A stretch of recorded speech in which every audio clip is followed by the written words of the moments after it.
Hey guys, Kev here, and I want to do my full review on the Midgards Messer Bombur.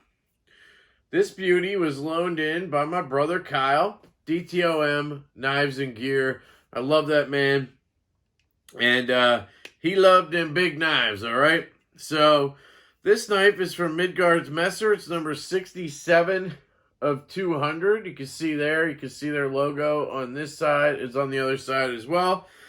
Has this interesting triangle hole for deployment.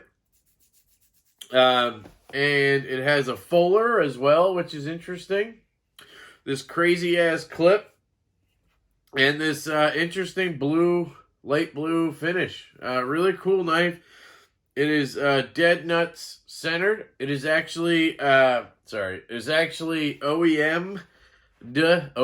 It's made by Concept Knives out of China for Midgards Messer. They make all of their folding knives, which is interesting, but the quality here is impressive, especially considering I've had some issues with Concept, with centering and like blade play, just random stuff right now. A lot of that happened when I would take a knife apart and put it back together, which you should be able to do because of tolerances. And I haven't taken this apart, so who knows, but it just seems more solid, you know? So aesthetically, guys, this knife closed looks kind of weird. It has this thing right here, which throws it off. It was more like just rounded down to here. I think I'd like the look of it better closed, but it's okay, right? And it has these cool milling lines on the show side. I love that clip. And then when you get it open, I think it's a badass looking knife. I actually wanted to pick one of these up myself, and I saw it on Knife Swap, and I knew Kyle would like it, and I'm sure he was thinking about it already. So when I saw it, I was like, hey, Kyle, is this something you'd want? And he jumped right on it and figured out a way to get it. And if he hadn't, I probably would have bought it for myself. It's definitely more of a Kyle knife than it is for me. But I actually really like this. When I initially got it out of the box from him, I could not open this for the life of me left-handed. Like, it was not a Spidey flickable knife for me. So I basically was like, all right, it's thumb flick only. And that ruins the whole thing, right? Like, I'm not even going to carry this. Like, what's the point, right? And then a week or two go by, and it's been a while. I've had this for a while. And I just was like, okay, one day I was like, I'm just going to put this in my pocket, right? I was like, I'm going to put it in my pocket and carry it around today and just see how it is, right? Because sometimes you can play with a knife all you want sitting down in front of a camera or whatever. But until you put it in pocket, carry it around, flick it in the truck or your car, flick it at work, flick it while you're walking around, flick it, whatever, right? On the couch, you don't really get an honest feel for it because getting a flick down at your side is completely different than trying to do this vertically, right? And it just also gives you a chance to kind of try different grips. And so what I learned was, I can Spidey flick this, but I have to keep my grip down at the bottom. So I just have to stay down here, and I can flick it. Okay, hold on. All right, see, this is what I'm talking about. Now, trying to do it vertically. This is great. There. All right, I got it out. But honestly, I was in my car today just flicking it around like no problem at all. And now I can't do it, which is so funny. Yeah, I don't know, guys. It's weird. But I promise you, I can use it. It's still not great. I still have all that lock bar pressure issue stuff. And I wouldn't want this knife for myself. But I was able to at least enjoy it a little more, right? So yeah, aesthetically, come on. Don't be a little bee. What am I doing? Yeah. Aesthetically, I think it's sexy as hell. It's a thick on boy. I think Midgards Messer for sure is inspired by Medford Knife and Tool. He's even said that. This thing is sharp as fuck and slices like a demon, actually. I tried using it as an example for Thick Behind the Edge when I was on Neve's Knives live, and I realized this thing cuts really well. It is CPM D2, which kind of sucks, but whatever. It is thick as hell, though, guys. Like, super duper thick. Here's a bug out.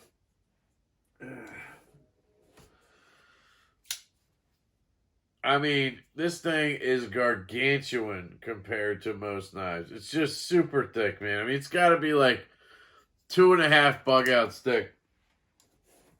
But the ergos on it are actually fairly good. Like, it has these cutouts here, kind of swells, 4 fingers, finger grooves. Duh. And, excuse me, they work really well for me personally. My thumb lands on this jimping, which is very closely spaced together, but it's not rough. But it's not like soft. It's really good. The jimping is very well done on this knife. And then you have this really cool titanium backspacer. It almost looks like a back spring, like on a back lock, and it wraps down here. Very cool. And again, you have this crazy ass clip right here. But yeah, just really, man, really enjoy the ergos on this for a big knife, I guess is what I'm saying. And that gets me into like carry. This clip looks ridiculous, but it carries really well. I had it in my front left pocket, and honestly, for such a heavy, big-ass knife, it was really good. Like, I didn't really notice it more than other knives. It just, yeah, it's good. I don't know. It's really strange to say that. Can I front flip it? Hey! Yeah, it's strange to say that, but it carries well for its size and package. Obviously, it doesn't carry well in general, right? And I talked about cutting a little bit. I didn't use this too much just because at first I wasn't really carrying it. And then when I did, I didn't have anything really interesting come up. I cut some paper. I cut some cardboard. Nothing crazy, but it actually is surprisingly good. Obviously, it has this fuller / blood groove right here. And the grind kind of starts right here, your flat grind. So it's going to get hung up on this stuff right here when you go through cardboard, and it's so thick up here that really catches it up. But the edge itself is very well done, and it slices very well until you get to that point, right? Action. So again, there we go. I can flick it left-handed. I just have to get in the right position. I have to be down at the bottom of the handle, get in the groove, give it a little wrist, and it'll fly out. It's okay. I can also use the hole for deployment. That works well. I can do the thumb flick with the hole, and then you guys saw already, you can do a front flip. You can do a front flip.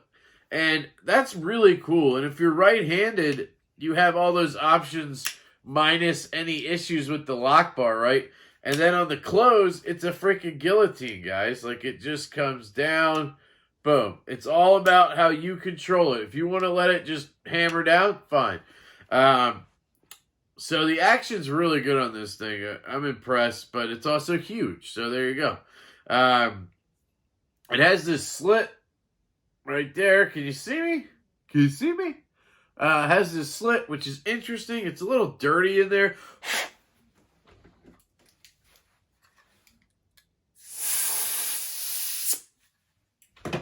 It was a little dirty in there. Now it's clean. Excuse me. And it has this milling on the show side, which is not on the frame lock side because I guess of the frame lock and the clip and everything. So I get it.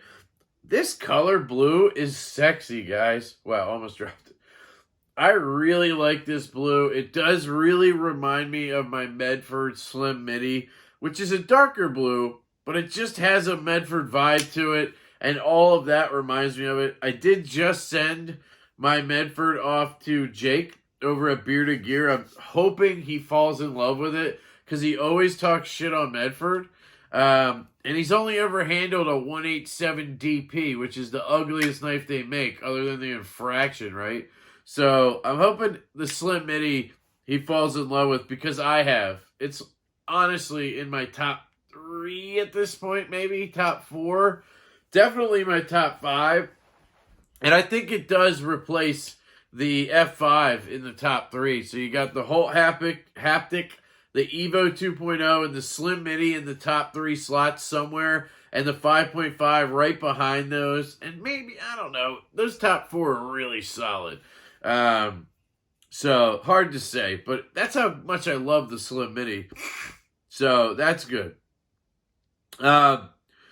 So, action, ergos, aesthetics, cutting, carry, sounds. So, sounds, if you open it, it clacks out. It's not a really thundering crack.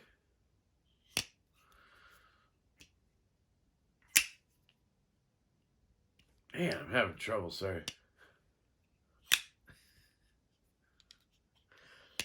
It's really muted, honestly. It's not great on the sounds.